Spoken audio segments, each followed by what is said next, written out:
Livro de Lucas.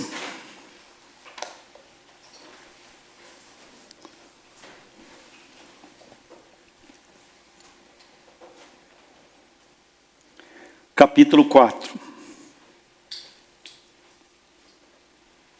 Estamos numa série de ministrações e esse tema do capítulo 4 é extraordinário. É interessante observar que Jesus estava cheio do Espírito Santo, é o que relata no primeiro versículo do capítulo 4 de Lucas. Mas, muito interessante ainda, como já foi ministrado, é que quem leva Jesus para o deserto? Quem leva Jesus para o deserto? Muitas vezes nós somos levados pelo deserto. Eu brinco lá no Brasil e digo para os irmãos, muitas vezes nós somos osso de pescoço. Somos difíceis, rebeldes. Queremos mudar a igreja. Queremos que as pessoas e que Deus se molde ao nosso querer e à nossa vontade. Somos muito imediatistas. E muitas vezes nos incomodamos porque Deus não nos responde como quem sacode uma varinha. Pronto, está resolvido. O tempo de Deus é um dos nossos maiores desafios, não é verdade, irmãos? É um dos maiores desafios. Nem todos os dias são dias de sol. Existem os dias de trevas e de muita luta. Nós observamos que a vida de Jesus era uma vida de intercessão e também de jejum. Jesus, cheio do Espírito Santo, foi para o deserto. E ele venceu todas as tentações, porque Jesus tinha um cálice de intercessão. Eu amo a intercessão. Eu amo o dia de intercessão da igreja. Nessa quinta-feira eu vim aqui, fiquei muito tempo ali fora, e as portas estavam fechadas, Paula. Aí depois nós sabemos que você... Oh, que coisa mais linda, parabéns. Mas estava muito frio, eu disse para minha esposa, vamos para casa. E eu senti, faz parte já do meu dia a dia, a intercessão. Na intercessão, nós podemos ficar sozinhos, pôr a nossa cara no chão e levar para o altar as nossas guerras. Como também podemos compartilhar a nossa dor. Como é bom quando a gente pode compartilhar a dor que vivemos. Muitas vezes nós entramos no automático e sorrimos. Mas lá dentro, aqui, só o Senhor sabe. Só o Senhor sabe. E você já observou uma coisa? Os seus maiores momentos de conflito e de guerra, você está sozinho. Você não pode contar com pessoas que você gostaria de contar. É só você e Deus. Não é assim com você, meu amado. Mas, graças a Deus, que nós temos o Senhor. Graças a Deus que o Senhor fala, que o Senhor ouve o nosso clamor. Lembram do clamor de Ana? Ela não tinha mais palavras. Eu acho que todo o repertório de intercessão que ela conhecia já tinha se esgotado. Foi só gemido. Só gemido. Isso já aconteceu com você, amado? Mas observe, foi nesse momento de profundidade de intercessão, onde a dor foi expressada, que veio a resposta. Esse texto que nós vamos ler, ele fala de um segundo momento de intercessão. Impressionante. Jesus foi provado. E a questão dos versículos que vamos ler é poder. Poder. Satanás oferece poder para o dono de tudo, para aquele que fez parte da criação. Ele não subestimou, ele não teve medo de chegar para o dono, autor, e dizer: se tu me adorar, eu vou te dar poder desta terra.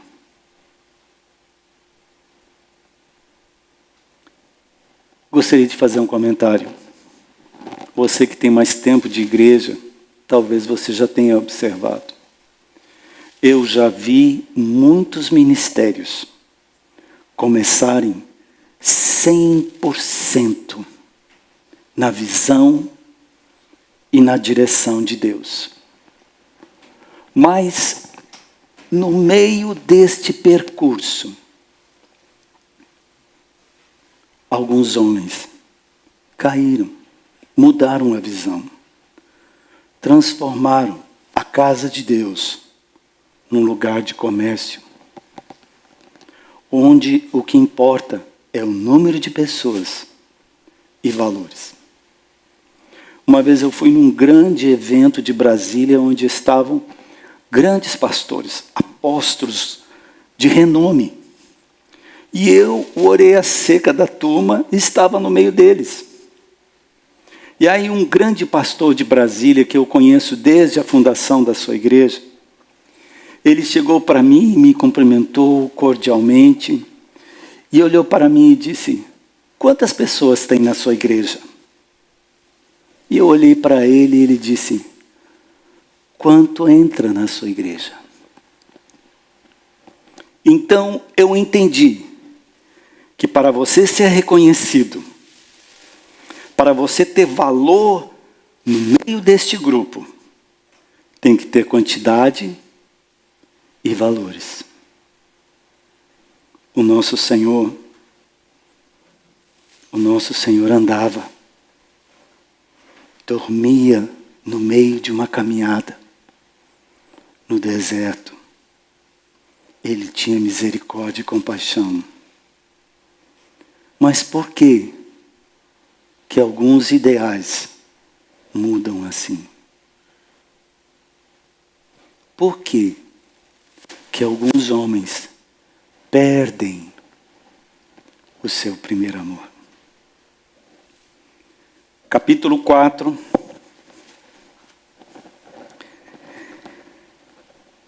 Elevando-o, mostrou-lhe num monte. Jesus era um homem que subia nos montes. Ele orava nos montes. Posso ser ousado e lhe fazer uma pergunta? Como está o seu cálice de intercessão? Está transbordando? Enquanto nós andarmos no Espírito, nós andaremos sobre as águas. Pedro viveu isto. Se Pedro viveu, você pode viver isto. Mas quando deixamos de olhar para o Rei, sucumbimos. Uma das grandes armas do inimigo é gerar medo. A seta vem, o medo. Nunca esqueçam o que Provérbios nos ensina. De tudo o que você deve guardar, guarde o seu coração. Porque se uma pequena seta entrar no seu coração, vai te comprometer. Você pode declinar as suas armas. O medo, a Bíblia diz, um abismo chama outro abismo. O medo pode gerar em você uma cadeia que se chama depressão. Todos os homens poderosos, quando Deus começou a ministrar com eles, Deus sempre dizia, não temas. Não temas. Não temas. Por quê? Porque se você olhar para a circunstância, você vai ser consumido. Nós temos que olhar acima para o Senhor. Quando os discípulos disseram para Jesus, dispensa esse povo, eles não têm o que comer, eles estão no deserto. Jesus olhou para eles e disse, dê você. Eu acho que eles olharam para Jesus e disseram, nós estamos contigo. Não estamos trabalhando. Estamos te servindo. Nós temos aqui peixe, uma pequena quantidade de pão. Que lição eles tiveram? Lembram, queridos, quando Deus pegou um homem extraordinário? Tem homens que são extraordinários na Bíblia. E tem mulheres fora da Bíblia que são extraordinárias.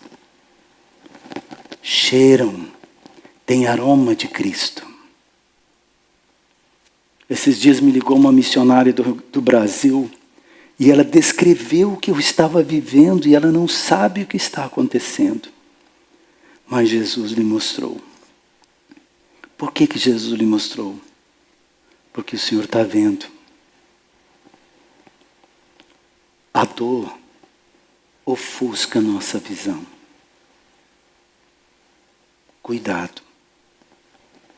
Cuidado. Quando você começar a sentir medo, entenda que uma seta está entrando. E você tem que reagir. Como? Você sabe. Você não é uma ovelhinha. Você já caminhou bastante com Jesus. Todos os grandes homens da Bíblia foram homens que viveram o sobrenatural. Hoje, a concorrência lá fora, as guerras, dentro de casa, no meio dos filhos, na família, precisam ser vencidas. A segunda proposta de Satanás foi o poder. Porque é isso que muitos homens querem. Poder vai gerar estabilidade. Estabilidade vai gerar uma falsa segurança. E assim, muitos se atropelam. E alguns se destroem. Se destroem. Mas nós não somos cidadãos da terra. Quando Satanás ofereceu para Jesus poder, ele deu poder da terra. E ele é o Rei dos Reis, Senhor dos Senhores. Volte ao livro de Isaías, querido, e veja por que Satanás foi destituído. Lançado para a terra onde Deus iria nos estabelecer. Porque ele queria poder acima do Senhor. Quem é funcionário público, eu já fui funcionário público por muitos anos. Quem é funcionário de uma empresa particular, privada, sabe dos meios que algumas pessoas utilizam na competição de uma carreira profissional, de uma posição. Você já viveu isso? Onde uma pessoa cria artimanhas para neutralizar e destruir tudo que você construiu no decorrer da sua carreira. E você fica impressionado com as estratégias. E você diz, como pode? Como pode isso? O mundo, o governo deste mundo, está sobre as mãos do maligno. Jesus não questionou este domínio. Ele não questionou. Ele não questionou. Mas Jesus venceu, usando a palavra. A palavra é uma arma de guerra. A palavra é uma arma de guerra. O médico pode dizer não, mas a última palavra sempre será do Senhor. Se Deus falar algo contigo, não olhe para a circunstância. Apegue-se, firme-se na promessa. Naquilo que o Espírito de Deus veio em silêncio e falou contigo. Quando Elias entrou na caverna, ele estava com medo. Medo. Você está com medo? E qual foi a ação de Deus? A forma que Deus agiu para quebrar o medo. Deus não falou na tormenta. Deus não falou no vento. Sua voz foi suave. Aprenda a interpretar a voz. A discernir a voz. É a voz de Deus que está falando ao meu ouvido e ao meu coração. É a voz da minha carne. É a minha carne que está falando comigo. Nós precisamos neutralizar as outras vozes para ouvir a voz do Rei. Já aprendeu esta lição? Já aprendeu esta lição? Ela é importante. São estas armas que te fazem vencer as guerras. A tua postura numa guerra vai dizer claramente quem você é em Deus. É uma heresia que eu estou falando? Não, querido. A tua reação vai expressar quem você é de fato. É nesse momento que as máscaras caem. E Deus não faz isso para te expor. É você mesmo. É por isso que existe na Bíblia uma coisa extraordinária, queridos, que se chama casa do oleiro. Ninguém é levado para a casa do oleiro para ser tratado uma área que já está curada. Concordam? Mas se somos levados à casa do oleiro, glória a Deus. Se Deus faz isso com você, é porque você vale a pena. Existe céu em você. Existe amor pelo Senhor em você. E Ele não desiste. Ele não desiste. Graças a Deus. Por mais dura que seja a nossa natureza, ela tem que ser transformada. Nós precisamos chegar à semelhança de Cristo. Isso que me impressionou naquelas duas mulheres. O amor. A pureza. Elas não sabiam o que estava acontecendo de fato comigo. Mas elas se importaram. Este é uma grande estratégia para ganhar almas. É aproveitar os momentos de dor de alguém e dar a mão. Você não precisa ser sabedor de tudo. Porque a obra não é tua. É do Espírito. Mas a imagem de Cristo refletida em você é mais do que suficiente. Nesse mundo, se sentir acolhido e amado é muito importante. É muito importante, irmãos. É muito importante. Porque não nascemos para viver sozinhos. Às vezes eu brinco com a minha alemã, eu disse, alemã, tu me dá trabalho, mas eu não te largo.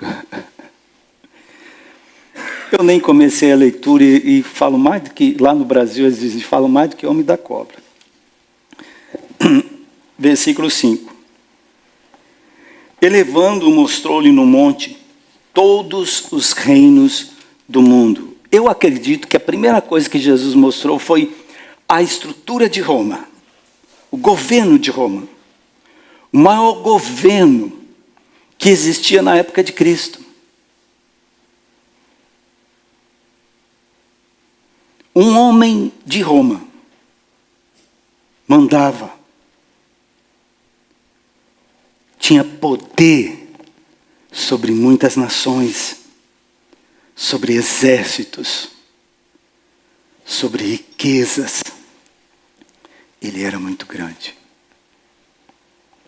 Então imagine, na caminhada da história humana, quantos governos, quantos poderes e quantos homens malignos que mataram, destruíram, assolaram por causa de poder. Era este poder que Satanás estava oferecendo. Um poder falso, destruidor, que tem cegado muitos homens, principalmente homens de Deus. O meu avô iniciou sua vida espiritual na Umbanda, mas ele queria mais poder. Ele foi para a Quimbanda. E na Quimbanda ele começou a ver pessoas sendo curadas, pessoas resolvendo problemas sérios de justiça e assim por diante. E ele quis mais. Então ele foi para a magia. Porque ele queria poder. E ele se tornou o bruxo, o maior bruxo do sul do Brasil. 3 estados ele era o maior. Vinham pessoas de São Paulo, de Minas, pedir favor para ele. E pagavam muito bem.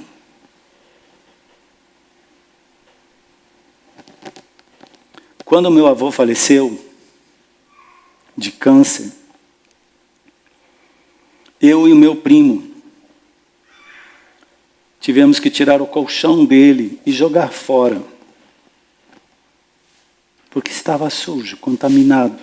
Minha tia disse, peguem o colchão, joguem lá fora, depois nós vamos dar um fim. Eu peguei numa ponta, meu primo na outra ponta. Quando nós levantamos o colchão se rompeu. E caíram bolos e bolos e bolos de dinheiro.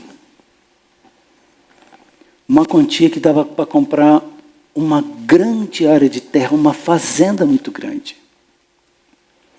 E também alguns patacões, que eram moedas dos anos 1800 e pouco, que o meu avô comprou por centavos, por troco. De pessoas que tinham lá guardado numa gaveta, ele gostava disso. E foi a única moeda que teve valor. Todo aquele dinheiro não tinha valor. Não tinha valor. Sequer para comprar o seu lugar final. Ele não tinha casa própria. Minha tia vendeu aqueles patacões e conseguiu comprar um terreno. Depois, com sacrifício, construímos uma casinha para minha avó. Do que adianta ganhar o mundo? Do que adianta ganhar o mundo e perder a sua salvação? Do que adianta ganhar o mundo, milhares de almas, e perder os da sua casa? Você concorda, querido? Você tem pregado o Evangelho na sua casa? Como a tua família te vê? O que eles falam a respeito do cristianismo que você demonstra para a sua família? É isto, querido, que faz a diferença. Não é o seu poder eloquente, não é o seu título, não é o seu cargo, não é o seu salário que vai salvar a sua casa. Que vai salvar é o seu legado. Tem mulheres no Brasil que eu vejo os seus joelhos, pastores, irmãos de intercessão, os seus joelhos deformados de tanto orar de joelhos. Nós somos crianças. Nós somos crianças. Brincamos, ficamos de birra e esquecemos o verdadeiro motivo da nossa vida. O verdadeiro chamado de Deus para a nossa vida. Nos acomodamos com coisas, queremos coisas, mas não nos preocupamos com a nossa eternidade. Tudo é passageiro. Eu já tive 13 anos. Já tive 16 anos. Vocês acreditam que eu era dançarino na época da discoteca? Ganhei muitas medalhas. Nunca perdi um campeonato. E um dia eu olhei, parei e disse: o que eu estou fazendo com a minha vida? Tenho prestígio. Todo mundo me conhece. As meninas corriam atrás de mim. Eu dizia: vala-me, Pai. Eu abandonei tudo isso. Porque isto é vazio. Uma vida vazia. Uma vida vazia. Uma vida vazia. Não adianta ter a melhor casa, o melhor carro, o melhor salário, roupa de ver Deus. Você já viu roupa de ver Deus? Quem sabe o que é roupa de ver Deus? Sabe o que é roupa de ver Deus? É aquela roupa bonita que você usa para ir para a igreja. Lá no Brasil a gente briga: hoje eu vou botar a roupa de ver Deus. Porque todo mundo tem que me ver bem. Imagine se eles verem o outro lado da minha vida. Então é bom que eles me vejam bem, com a roupa de ver Deus, sorrindo, abraçando. Dentro de casa o pau cai. Mas para os outros,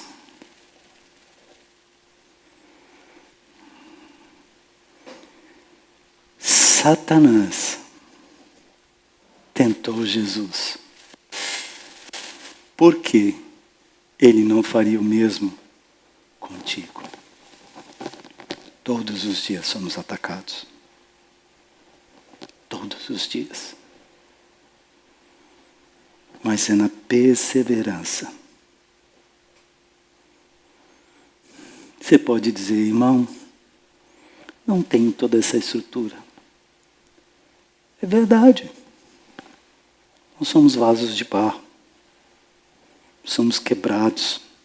Quantas vezes você já foi quebrado? Quantas vezes na sua vida você teve que começar do zero? Isso diminuiu você? Não. Só revelou a tua grandeza.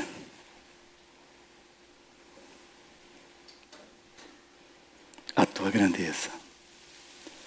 A tua capacidade de se superar. Você já teve que começar do zero? Quantas vezes? Quantas vezes a tua esposa olhou para você e disse, e agora?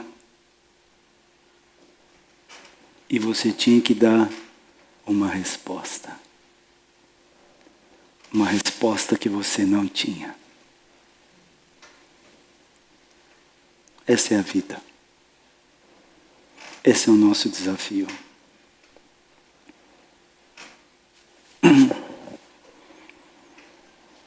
Mostrou-lhe no momento todo o reino.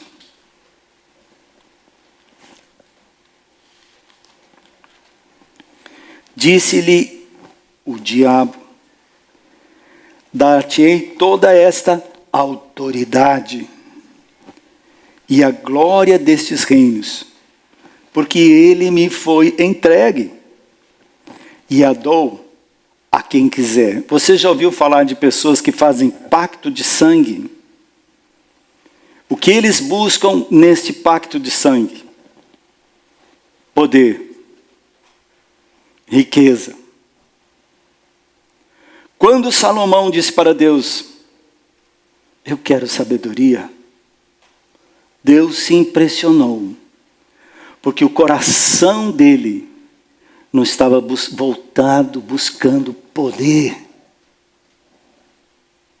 mas sabedoria para governar o que não é dele, que é do Senhor.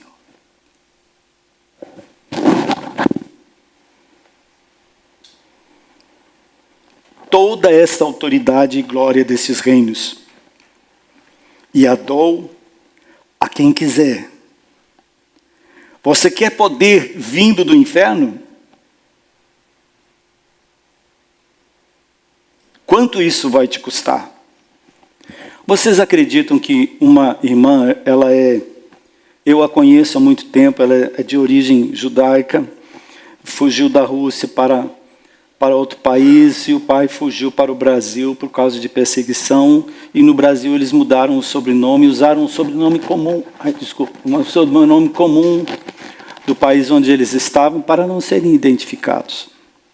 E ela se converteu comigo, e eu a ajudei muito, e ela me contou recentemente, há poucos dias, que um pastor, que um tempo cuidou dela, levou ela para o batismo, se desviou, largou Jesus e foi para a macumbaria, para a feitiçaria. Deus usava este homem para a cura, mas ele preferiu a magia, a feitiçaria, porque as coisas aconteciam mais rápidos.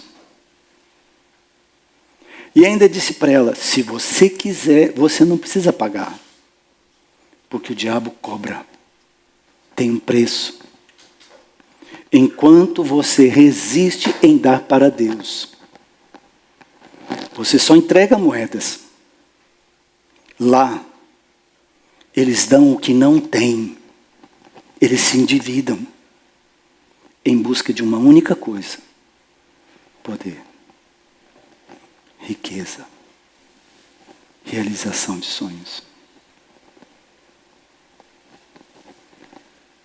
Este homem fez essa proposta para ela. E ela respondeu: eu prefiro esperar no meu Deus, porque a bênção de Deus é boa, perfeita e agradável. Você pode escolher o caminho errado. Haverão consequências. Mas você pode escolher servir o Senhor. Se eu for na sua casa, Paula, Rosa, irmão, se eu for na sua casa e disser: eu preciso de 1 quilo de batata, 1 lata de azeite, me dá, eu quero levar para um irmão. Você daria? Daria porque sobra? Ou porque você vai tirar da sua despensa para socorrer alguém que você não conhece? Mas você vê que aquele que está pedindo, a sua intenção é de Deus. Eu conheci um homem italiano que chegou na minha igreja e disse: eu não gosto de você. Você é pastor. Pastor rouba. Pastor mente, engana. E falou tudo aquilo que o mundo prega. Mas eu vou na sua igreja, porque eu quero saber quanto valores a minha esposa te dá. Eu dei um abraço nele e disse: o senhor é bem-vindo, e eu quero lhe pedir uma coisa. Faça a leitura do livro. Faça a leitura do livro. A árvore se conhece pelos... Faça a leitura do livro. Um dia eu olhei para ele. Eu acompanho pessoas. Quando eu oro, eu acompanho as pessoas até que a vitória vem. Ele não estava bem, Rosa. Ele estava estranho. No final do culto, eu falei para ele: Paulo, você está bem? Ele baixou a cabeça e disse: problemas da vida, pastor. Ele é dono do hotel tradicional da cidade. Um baita de um prédio, um hotel top. Então ele entendeu. Ele vai usar minha esposa para tirar dinheiro. Eu falei para ele: Paulo, me escuta. Faça um propósito com Deus. Aí ele olhou para mim e disse: eu não dou dinheiro. A boca fala do que o coração... Eu disse para ele: por que você está falando de dinheiro? O reino de Deus não consiste só em dinheiro. Precisa de dinheiro. Faça um propósito com Deus e ofereça para Deus aquilo que Deus falar no teu coração, Paulo. Ele baixou a cabeça e não disse nada. Isso foi num culto de quarta-feira, culto de oração. Fui embora, preocupado, orei por ele. Sexta-feira ele me ligou e disse... Eu morava em Carlos Barbosa, era uma igreja de Farroupilha. Longe. Ele me ligou e disse: venha para cá depressa. Eu disse: meu Deus, estourou uma bomba. Larguei tudo e fui correndo e orando. Jesus, tem misericórdia. O que será que aconteceu? Ele tem um filho viciado em drogas, que fez muitas coisas terríveis. E eu já fiquei preocupado com o filho, com ele. E era um dia frio de inverno, como o nosso. E estava chovendo, e era uma chuva bem gelada. Cheguei na casa dele, ele disse, vem comigo. Nós fomos na casa de um irmão que tem uma piscina. E ele disse para mim, hoje você vai me batizar. E eu, o que aconteceu, Paulo? Eu fiz um propósito, como você disse. E Deus me abençoou. Eu vi Deus na minha vida. E começou a chorar e me abraçou. Eu me desmanchei. Eu disse, esse é o propósito que você fez? Ele disse, sim. Aí eu olhei para ele e disse, então cumpra. Tive que entrar numa água congelada. Quando começou a molhar as ideias, eu disse, Jesus, tem misericórdia de mim. Mas batizei ele. Ele não mudou da noite para o dia. Ainda era uma ovelhinha. Que precisava ser discipulada. O teu cuidado vai fazer a diferença.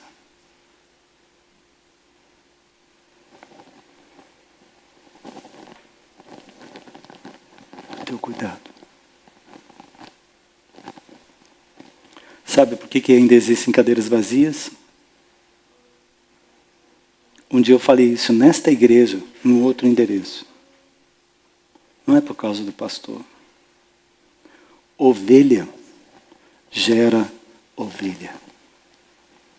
Não jogue essa responsabilidade no pastor, não é só dele. É sua também. Traga o ferido. Traga o aflito. Abrace-o. Desculpa, minha calça está escorregando. Abrace-o. Olha o que aquelas duas mulheres fizeram comigo. Eu vejo você no papel daquelas duas mulheres. Ouvindo. Abraçando. E mostrando o caminho. Mostrando o caminho. Mostrando o caminho.